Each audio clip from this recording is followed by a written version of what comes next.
O interacionismo simbólico é, ainda antes das bases microsociológicas que vigoravam até o seu advento, a corrente principal da psicologia social de tipo sociológico, ou uma das mais importantes dentro da teoria social pura do século XX.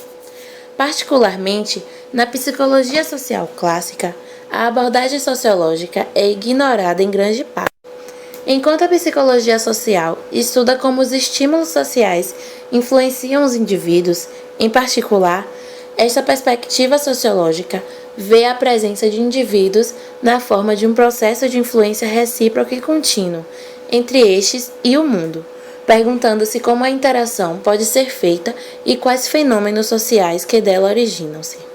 Daí, deriva-se o encontro fundamental entre uma e outras disciplinas que, aliadas, permitiram a criação de um termo extenso e completo que pôde em si solucionar suas dúvidas e métodos de avaliação da sociedade. Neste caso, a interação estava no centro da análise, que, na sociologia, estava até então fundamentada nos polos ação e estrutura. Mesmo para além de Herbert Blumer, seu principal divulgador, ou de George Mead, seu iniciador, juntamente com John Dewey, dentre outros, o interacionismo simbólico propunha-se como o elo entre indivíduos e fenômenos sociais, que juntamente davam forma àquela sociedade de que falou um grande número de sociólogos e especialistas. As diferenças metodológicas entre estas disciplinas, porém, eram maiores, dado que a psicologia social clássica considera a experiência o método seguro para achar explicações, enquanto a análise mais sociológica da mesma observa a interação como o fim de descrevê-la e, muito menos, concluir leis causais mais profundas daquela experiência. Desta forma, foi que a Escola de Chicago, através de Herbert Blumer, delegou à observação e à descrição o trabalho de investigação que partiria do reconhecimento das interações simbólicas entre indivíduos e entre estes e o mundo. Na década de 1910, formou-se nos Estados Unidos uma escola de pesquisas sociológicas que se contrapôs à sociologia especulativa praticada na Europa. Ao invés de procurar edificar grandes sistemas sociais, preferiu-se realizar pesquisas a partir de situações concretas suscetíveis de ajudá-los a forjar ferramentas para a análise das atitudes e dos comportamentos. Em outras palavras, ao invés de seguirem um caminho da abstração para a confecção de sistemas gerais, optaram pela pesquisa social empírica, utilizando a metodologia etnográfica, tornando a cidade como laboratório social. Em 1921, dois pesquisadores, Robert Park e Burgess, identificam a problemática geral das pesquisas da Escola de Chicago e a denominaram ecologia humana. Tomaram o termo ecologia emprestado da biologia, pois, em seu sentido mais amplo, se refere a todas as condições de existência que um organismo possui em relação ao ambiente em que vive. Esta ecologia humana possui algum princípio de organização.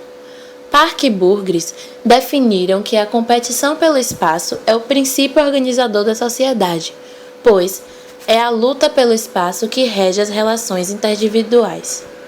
Chegam assim ao nível biótico da organização humana.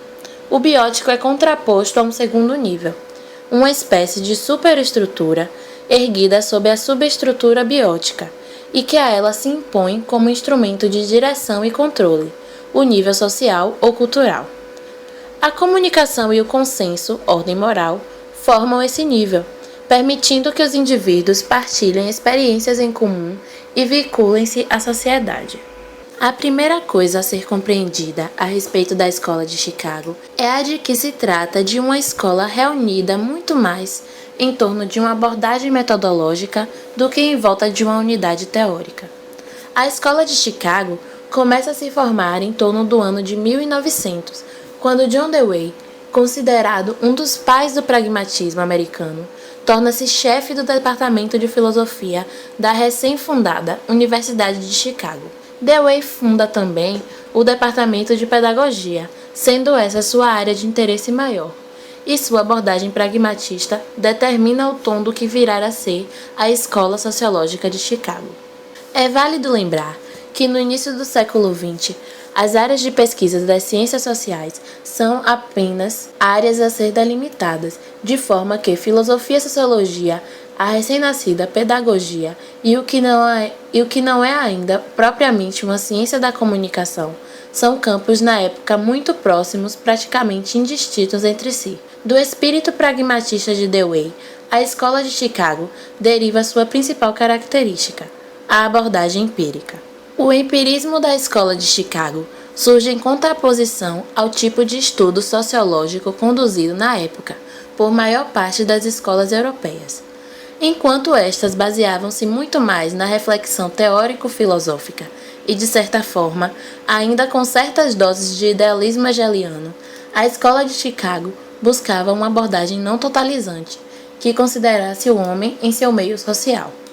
Nisto está mais um dos exemplos da influência de Dewey. Sua noção de que o homem só pode ser considerado em seu contexto de interação social é uma das ideias que nortearam a formação da escola.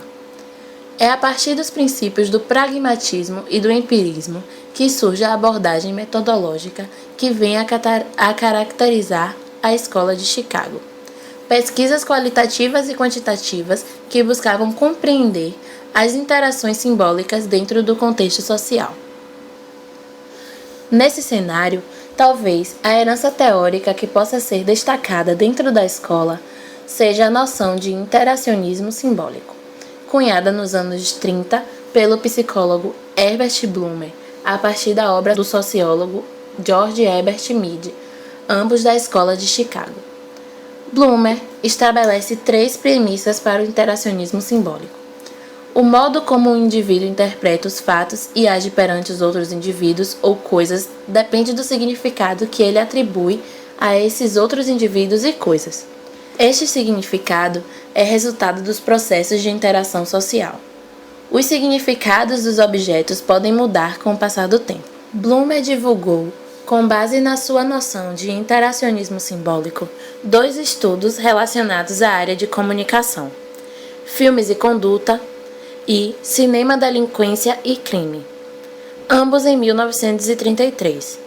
Em Filmes e Conduta, Blumer inclui relatos de mais de 115 estudantes secundaristas e universitários sobre suas experiências com o cinema. A partir desses relatos, Blumer demonstra a influência do cinema sobre as questões do cotidiano dos jovens, tais como estilos de vida, penteados, modo de beijar, chegando até mesmo ao tema de como bater carteiras. É válido lembrar que existem estudos europeus que falavam da influência do cinema sobre as massas, mas devido aos seus métodos empíricos, Blumer é o primeiro a demonstrar tal influência a partir de dados coletados. A Escola de Chicago teve seu ápice nas décadas de 20 e 30. O método das pesquisas desenvolvidas era muito mais o de uma mistura entre pesquisa qualitativa e quantitativa do que apenas uma profusão de números. Fora as pesquisas de Blumer, as pesquisas desenvolvidas pela Escola de Chicago focavam principalmente as formas de relacionamento dos grupos sociais dentro dos incipientes urbanos, que na época cresciam de forma acelerada. A paisagem da cidade, ou sua ecologia, com a distribuição dos grupos sociais pelos territórios e rápida mudança de costumes e tradições, era o cenário preferencial das pesquisas da Escola Sociológica de Chicago. Após a Segunda Guerra Mundial, os pesquisadores da Escola de Chicago viram mudar rapidamente o cenário de suas pesquisas. Com a influência dos interesses de empresas e do Estado, o próprio Departamento de Pesquisas de Chicago viu-se voltado cada vez mais para as pesquisas do tipo survey, ou seja, pesquisas de caráter puramente quantitativo. O departamento tornou-se, assim, menos aberto às pesquisas sociais de teor antropológico, o que atingiu diretamente as pesquisas de microsociologia desenvolvidas pela maior parte dos pesquisadores da escola.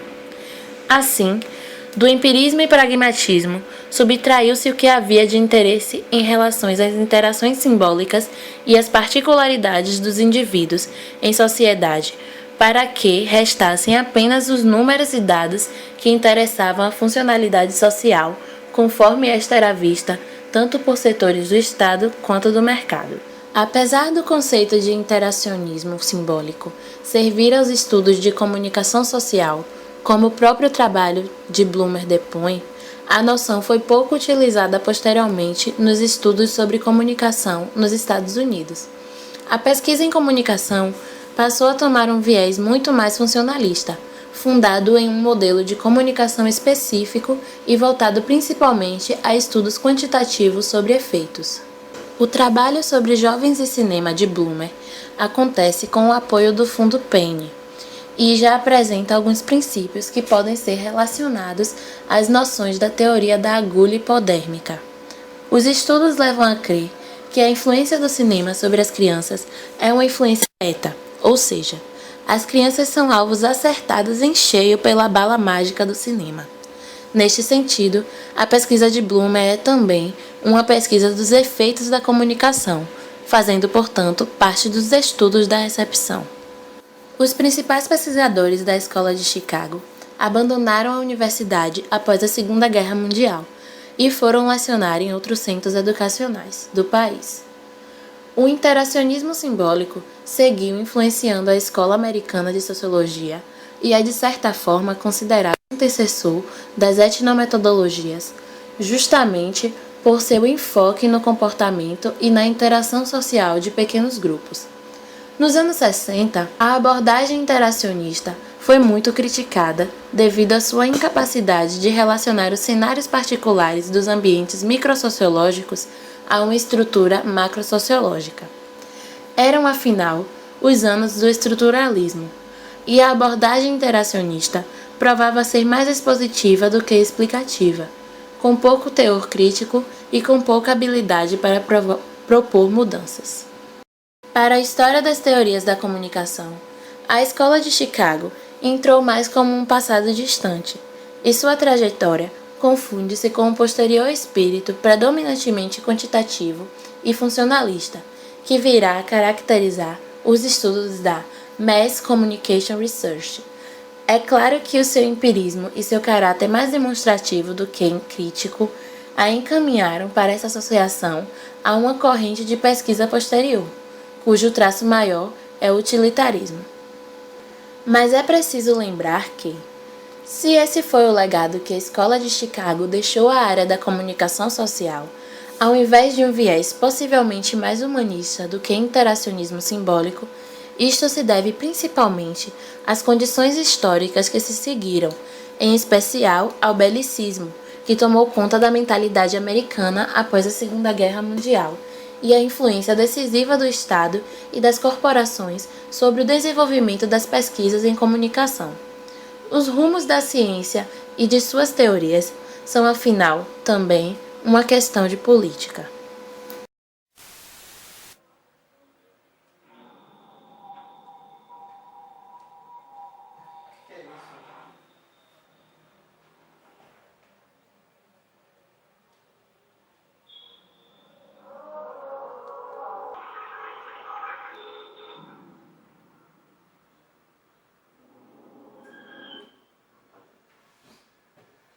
Porra, que merda é essa?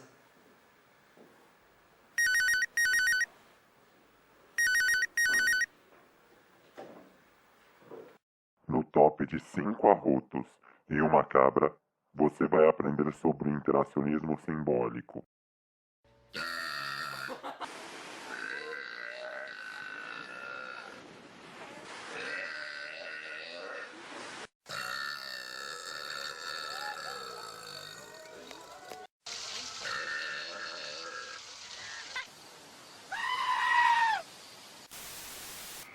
Eu uso, você usa, os bancos usam, os góticos usam, os skatistas usam, os punks usam.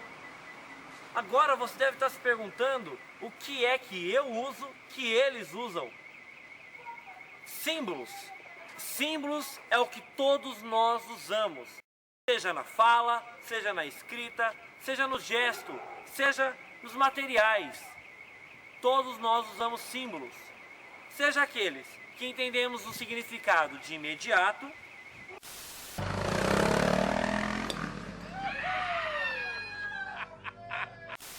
ou aqueles que precisamos de uma pesquisa antecipada para entender o significado dele. 最強の暗殺者として人々から恐れられた人斬り抜刀斎と呼ばれる男がいた。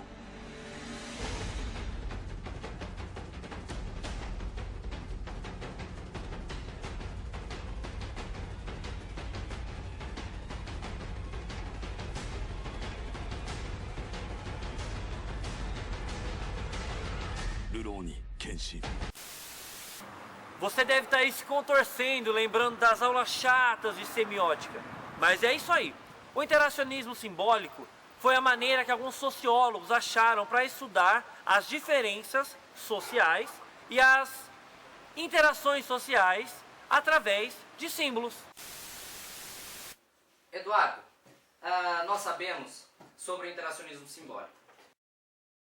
Ele se baseia em 3 premissas, Sim. certo? Conte a mim e ao pessoal de casa sobre essas 3 premissas. Resume para nós as Claro. 3. A primeira premissa, ela estabelece que os seres humanos, eles têm essa relação com o mundo se fundamentando em significados que lhes são oferecidos. Por exemplo, a gente nasce e já colocam uma roupa na gente. A gente cresce sabendo que essa roupa tem que ser vestida, a gente tem que vestir roupa. É um símbolo. Isso, é um símbolo. Então é um símbolo que nos é oferecido, que já é imposto a gente. A segunda premissa, ela funciona da seguinte forma. São elementos que o mundo nos dá ou nos são provocados a serem relacionados à nossa vida social. Então, por exemplo, eu sou daquele grupo e aquele grupo, ou ele vai ser dado um símbolo para aquele grupo, ou então será aquele grupo vai provocar um símbolo para aquele grupo. Então vai ter um símbolo que vai determinar aquele grupo. A terceira premissa, ela funciona da seguinte forma. Ela tem significados que são manipulados Certo. por um processo interpretativo utilizado pela pessoa que se relaciona com os elementos que estão em volta dela. Certo. É isso aí. Bom, gente, aqui nós falamos sobre o interacionismo simbólico, sobre a Escola de Chicago com o nosso querido Eduardo Eco. Eu espero que vocês tenham gostado. E, Eduardo, para finalizar, vamos tirar uma selfie? Vamos tirar aquela selfie. Vamos tirar uma selfie. Vou pegar no celular. Vamos lá. Falar de Nietzsche Uma e selfie. tantas coisas. Vamos lá. Aí, pose pra foto. Aí. Ei, maravilha! Boa noite, galera. Tchau, tchau, boa noite. Selfie. Quando nascemos, não somos o que somos. O que somos, nós vamos nos tornando com o que aprendemos da vida, do mundo.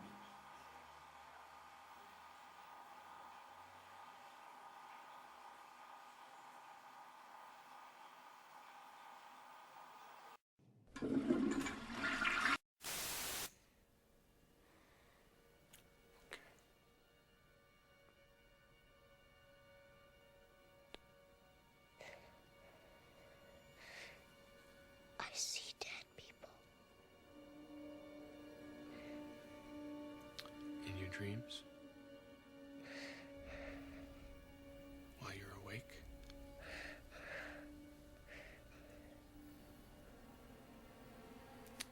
Dead people like in graves, in coffins? All the time.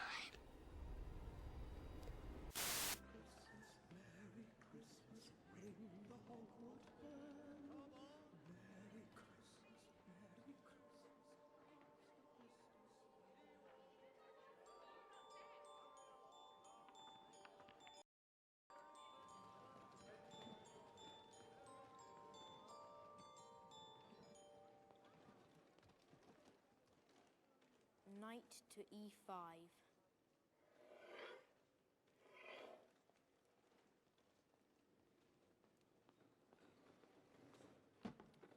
Queen to e5.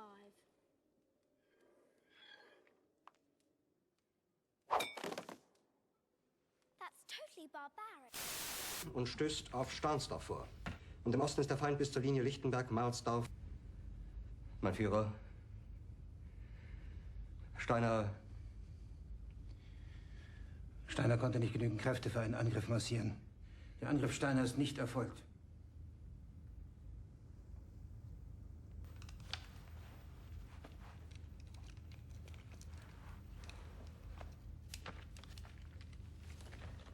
Es bleiben im Raum Keitel, Jodl, Krebs und Burgdorf.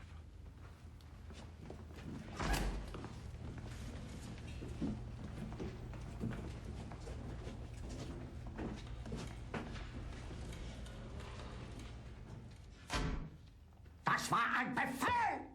Der Angriff Steiners war ein Befehl! Wer sind Sie, dass Sie es wagen, sich meinen Befehl zu widersetzen? So weit ist das also gekommen. Das Militär hat mich belogen! Jeder hat mich belogen, sogar die SS! Die gesamte Generalität ist nichts weiter als ein Haufen niederträchtiger, treuloser Feiglinge! Mein Führer, ich kann nicht zulassen, dass die Soldaten, die für Sie verbringen... Nicht als Feiglinge! Verreiter, Versager! Mein Führer, was Sie da sagen, ist ungeheuerlich. Die Generalität ist das Geschmeiß des deutschen Volkes! Sie ist ohne Ehre!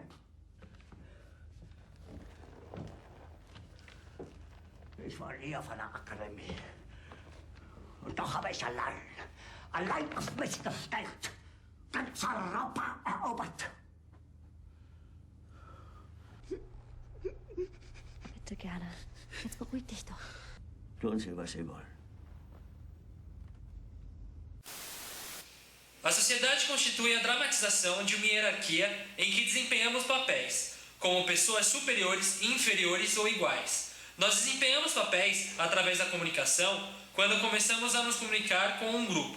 Nós nos inserimos em relações hierárquicas determinada pelos símbolos, válido consensualmente pelo grupo de qual procuramos fazer parte.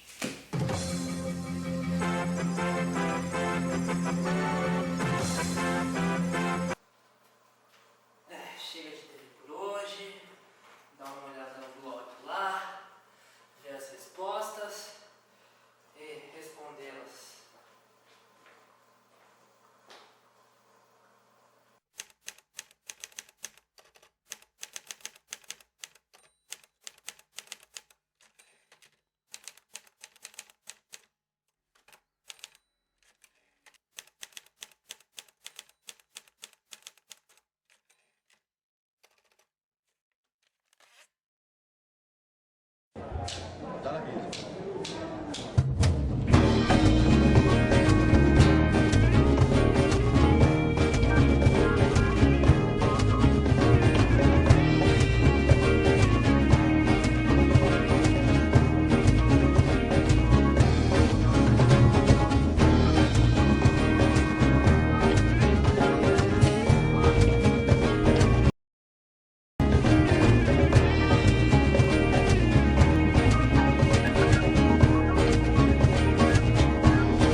Quem sou eu? No espelho tem um outro androide, um pós-eu. Eu tô congelado, descobriu e eu não entendia nada. E na mentira era na mídia.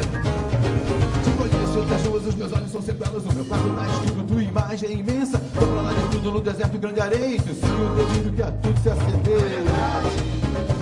E na mentira a realidade é na mídia. É a voz da propaganda embutindo o sentido, salivando com deboche, promovendo fanatismo, dando divindades com paixão e violência. Baixa o nível de maldade, aumentar a audiência. E na mentira a realidade é na mídia.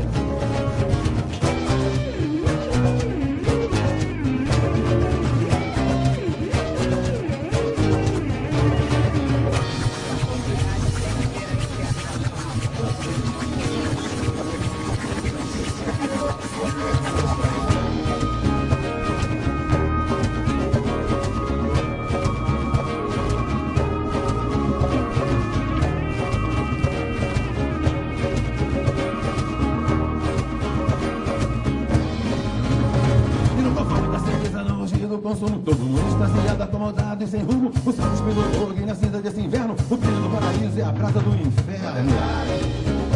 E na mentira, a realidade tá na mídia. E o palhaço pega a calma e o ladrão a pontaria. Polícia da achada, o assassino denuncia. Na paz que essa pressão aqui no peito. Desafio de um futuro no presente insatisfeito. E na mentira, a realidade tá na mídia.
Passou a ter vida, olhando pra mim, assistindo a todos meus segredos, minhas parcerias, dúvidas, medos. Minha TV não obedece, não quer mais passar novela. Sonho um dia em ser janela e não quer mais ficar no ar.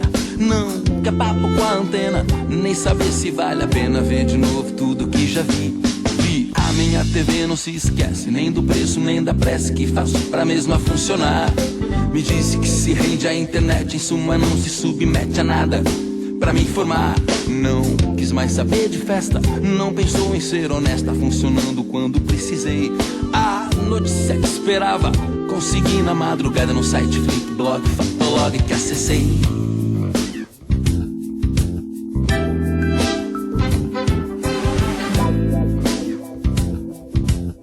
Diz aí, Zeca, qual o teu canal? A minha TV tá louca, me mandou calar a boca e não tirar a bunda do sofá. Mas eu sou facinho de maré descer. Se a maré subir, eu vou me levantar. Não quero saber se acabo, nem se minha assinatura vai mudar tudo que aprendi. Triste fico seriado, um bocado magoado, sem saber o que será de mim. Ela não sabe quem eu sou, ela não fala minha língua. Ela não sabe quem eu sou, ela não fala minha língua. Ela não sabe quem eu sou, ela não fala minha língua. Ela não sabe quem eu sou, ela não fala minha língua. Não. Pô, tô cansado de toda essa merda que eles mostram na televisão todo dia, mano. Não aguento mais, é foda. Manda bala, Fernando. Enquanto pessoas perguntam por que, outras pessoas perguntam por que não. Até porque eu não acredito no que é dito, no que é visto. Acesso é poder e o poder é a informação. Qualquer palavra satisfaz. A garota, o rapaz e a paz, quem traz tanto faz. O valor é temporário, o amor imaginário e a festa, o perjúrio. O minuto de silêncio é o minuto reservado de murmúrio, de anestesia. O sistema é nervoso e te acalma com a programação do dia, com a narrativa. A vida ingrata de quem acha que é notícia, de quem acha que é momento. Na tua tela, quer ensinar a fazer comida uma nação que não tem ovo na panela, que não tem gesto. Quem tem medo assimila toda forma de expressão como protesto. Falou e disse.